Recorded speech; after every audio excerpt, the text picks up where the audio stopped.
अब चाहे हम बात करें लेवेंडोव्स्की का कैंप न्यू में वो प्रेजेंटेशन, चाहे हम बात करें ईडन हज़ार्ड का रियल मैड्रिड में वो प्रेजेंटेशन, या फिर वरान का मैनचेस्टर यूनाइटेड में प्रेजेंटेशन, या फिर अपने लियोनेल मेसी का पार्क द प्रिंसेस में प्रेजेंटेशन, इवन क्रिस्टियानो रोनाल्डो का किंग फहद स्टेडियम में वो प्रेजेंटेशन, ये वो प्रेजेंटेशन है जो कि फुटबॉल हिस्ट्री में वन ऑफ द लेजेंडरी। लेकिन ये सिर्फ सारी नहीं है, ये सिर्फ एक बहुत बड़े उस सेक्शन का एक हिस्सा है।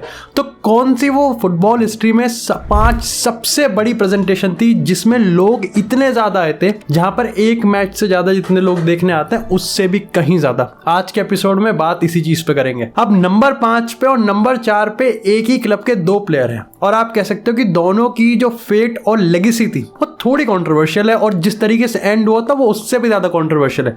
अब देखो, ये मानना पड़ेगा कि यहाँ पर लेवेंडोव्स्की दोनों ही प्लेयर्स से बहुत कम मार्जिन से पीछे रह गए, और कहीं रिपोर्ट्स के हिसाब से यहाँ पर लेवेंडोव्स्की को होना भी चाहिए था, लेकिन मेजॉरिटी रिपोर्ट्स की बात करें तो लेवेंडोव्स्की इस लिस्ट में नंबर 6 पर है। नंबर 5 की अगर हम बात करते हैं तो वो आते हैं यहाँ पर ब्राजीलियन प्रिंस नेमार जूनियर। देखो, नेमार की प्रेजेंटेशन में यहाँ पर 56,000 से ज्यादा लोग आए थे, और इसलिए वो हमारे लिस्ट पे 5वें पायदान पे हैं।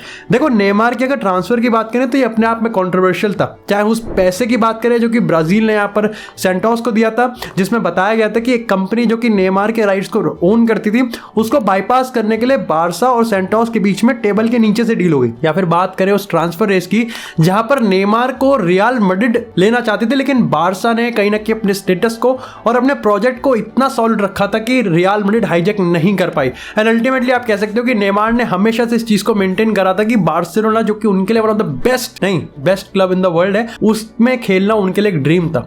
अब अगर प्रेजेंटेशन की बात करें तो ऑफकोर्स यहाँ पर नेमार को देखने के लिए 50,000 से ज्यादा लोग आए थे, और यहाँ पर प्रेजेंटेशन अपने आप में one of the most memorable था। इवन बारसा ने अपने ऑफिशियल वेबसाइट पे इस चीज को मेंशन भी करा था कि नेमार की प्रेजेंटेशन ने दुनिया भर में ट्रेंड बनाया है।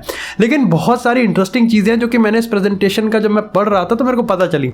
सबसे पहले तो उन्होंने अपना यही बताया कि वो किस तरीके से अपने ड्रीम को फॉलो करेंगे, लेकिन इंटरेस्टिंग फैक्ट यहाँ पर एक सेक्शन में उन्होंने कहा कि मैं मेसी को best player in the world के प्रोसेस में हमेशा मदद करूंगा। और आयरनी की बात यह है कि 4 साल बाद जब नेमार ने बार्सिलोना को छोड़ा तो वो भी अपने आप में कंट्रोवर्शियल फैक्टर था, लेकिन एक रीजन ये बताया गया कि वो मेसी के best player in the world की शैडो से हटके कहीं ना कहीं अपनी एक छवि छोड़ना चाहते थे, और ऐसे में यहाँ पर ये स्टेटमेंट बहुत ज्यादा आइकॉनिक लगता है। इसी के साथ अगर नेमार की जर्नी की बात करें तो ट्रेबल विनर थे, और आप कह सकते हो कि यहाँ पर वो ऑलरेडी बहुत पॉपुलर थे। 2011 में रोनाल्डिनियो के सामने कदम रखने के साथ ही उन्होंने दुनिया में स्टेप छोड़ दिया था कि भाई वो कोई छोटी मोटी चीज तो नहीं है। लेकिन एक बात तो ये भी है कि बार्सिलोना में आने के बाद उन्होंने अपने करियर को पीक भी करा था, चाहे हम पॉपुलैरिटी की बात करें, चाहे इकोनॉमिक फ्रंट की बात करें, या फिर बात करें परफॉर्मेंस की। तो ऐसे में यहाँ पर नेमार की स्टोरी है तो काफी इंटरेस्टिंग, और प्रेजेंटेशन उससे भी ज्यादा आइकॉनिक था। इसी के साथ अगर नंबर 4 की बात करें तो कह सकते हैं कि हमारे लिस्ट में सबसे कंट्रोवर्शियल तो यही ट्रांसफर है, और ये है ज़्लातान इब्राहिमोविच, या फिर हम कह सकते हैं कि पिछले 10 साल की वो ट्रांसफर स्टोरी जो कि हर बार्सिलोना फैन को खटके कि यार ये खराब नहीं होनी चाहिए थी, क्योंकि यार कैसे हो सकता। देखो, बारसा में आने से पहले ज़्लातान ही था, जिस छवि के साथ वो आज फुटबॉल वर्ल्ड में रूल करते हैं उस छवि के साथ वो तब भी थे।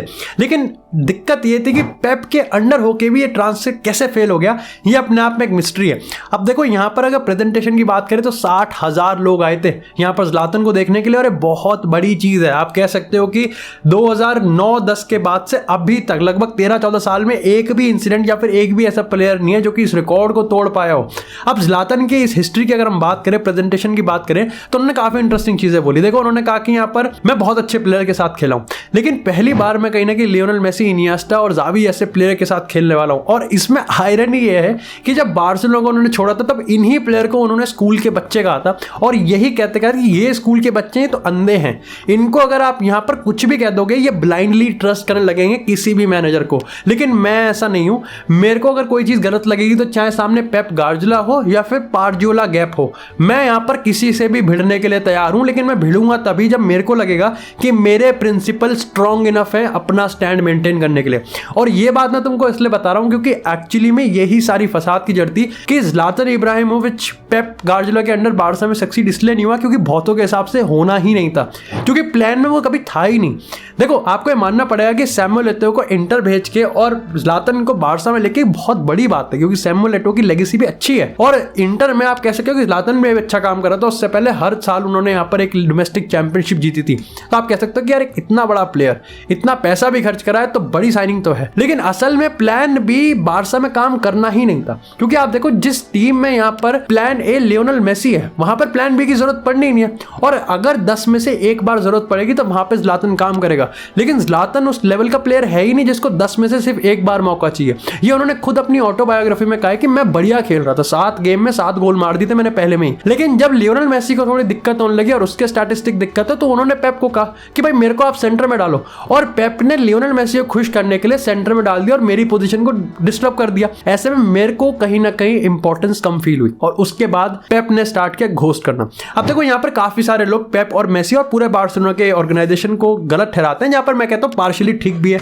लेकिन फिर आपको समझना पड़ेगा कि इसका काउंटर ये भी तो हो सकता है कि यार जिस क्लब के पास लियोनेल मेसी जैसा प्लेयर है वो उसके लिए एक प्लेयर क्या पूरी टीम की डिस्टेंस ओरिएंटेशन को चेंज कर सकता है, और यहीं पर ही ये ट्रांसफर फेल हो गया। लेकिन नेवरदलेस अगर हम बात करें इस प्रेजेंटेशन की तो हाइप आज भी उतनी ही है। अगर हम पिक्चर्स की बात करें, अगर नंबर्स की बात करें तो तोड़ना उसको आज भी उतना ही मुश्किल है। इसी के साथ यार बात करते हैं इस ट्रांसफर की, जो कि 2023 या आई थिंक हमारे पैदान में 2023 का एक लौता ट्रांसफर है, और ये भी वो ट्रांसफर है जो कि काफियों को पॉपुलर नहीं या फिर इतना अच्छा भाएगा नहीं, क्योंकि ये है करीम बेंजेमा का अल इत्तिहाद में ट्रांसफर। ये बहुत इंपॉर्टेंट था। देखो यहां पर आपको समझना पड़ेगा Karim Benzema current Ballon d'Or holder, और ये खुद अल इत्तिहाद के प्रेसिडेंट ने कहा था कि करंट बैलन डोर होल्डर को best club in the world से निकालना ये कोई छोटी मोटी बात नहीं है। और उन्होंने कहा कि करीम बेंजेमा अल इत्तिहाद की हिस्ट्री का सबसे इन्फ्लुएंशियल ट्रांसफर है। प्रेजेंटेशन की बात करें लगभग 62,000 से ज्यादा लोग आए थे देखने, और सऊदी में इतना बड़ा टर्नआउट बताता है कि वहां पर फुटबॉल फीवर है और वहां पर यूरोपियन प्लेयर्स का फैंडम भी है। एंड डेफिनेटली भाई यहाँ पर एक इंटरेस्टिंग पॉइंट ये था कि करीम बेंजेमा का बैलन डोर भी शोकेस किया गया था, और जो कि होता भी है। आपको बताऊं मैं क्रिस्टियानो रोनाल्डो का रियल मैड्रिड में बैलन डोर शोकेस हुआ था, पार्क द प्रिंसेस में लियोनेल मेसी का भी शोकेस हुआ था और यहाँ पर भी था।